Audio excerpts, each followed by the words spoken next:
Hi, my name is Dinesh Sharma from Case Western Metro Health University, and I'm here with Dr. Mehdi Shishebor at Cleveland Clinic Foundation, and we're here at the ACC 17.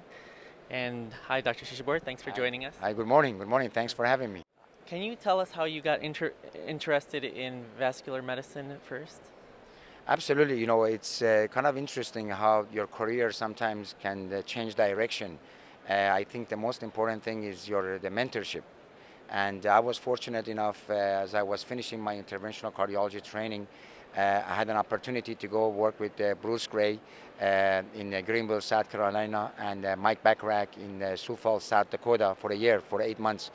And during that time, really got to learn, got to be mentored, and also got to appreciate the impact that these two physicians made on the lives of many patients. And I think that as trainees, when you see that impact is when you get excited, that fire in the belly kind of a thing. So it was through mentorship and through opportunity that I got interested in vascular medicine, vascular intervention, and I ended up pursuing that. After I came back from that training, I decided to pursue a career in vascular medicine and vascular intervention. Wonderful.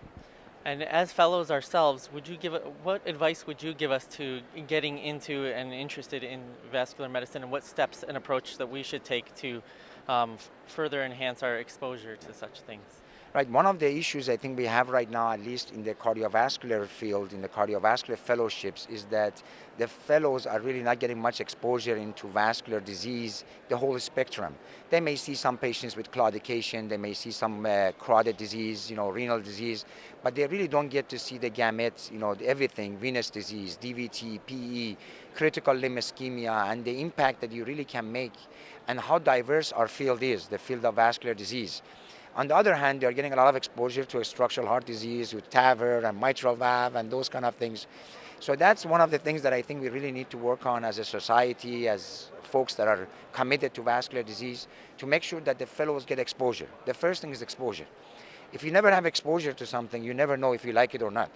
So I think making sure that there are tracks, that rotations, that fellows can train in vascular disease through the vascular medicine department or even vascular surgery, that they really get some good exposure to what the field of vascular medicine and vascular intervention offers, it will be a great start. And then from there, fellows can decide, okay, is this something that excites me? Am I interested in this? So I think the work that's been done through the COCATs to teach fellows to come up with guidelines as to what are the requirements for non-invasive training, getting some formal training. And I always think that when you come to these meetings, going to some areas that you're uncomfortable with. We always like to go to things that we are familiar with, right? Keep going to TAVR lectures. So I want to advocate for the PAD and CLI.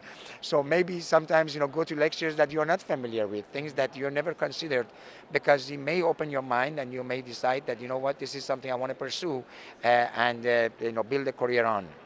That's wonderful. Thank you. That is great advice. Thank you so much. My pleasure. Thanks for having me. Yeah. All right, great. Have a good day.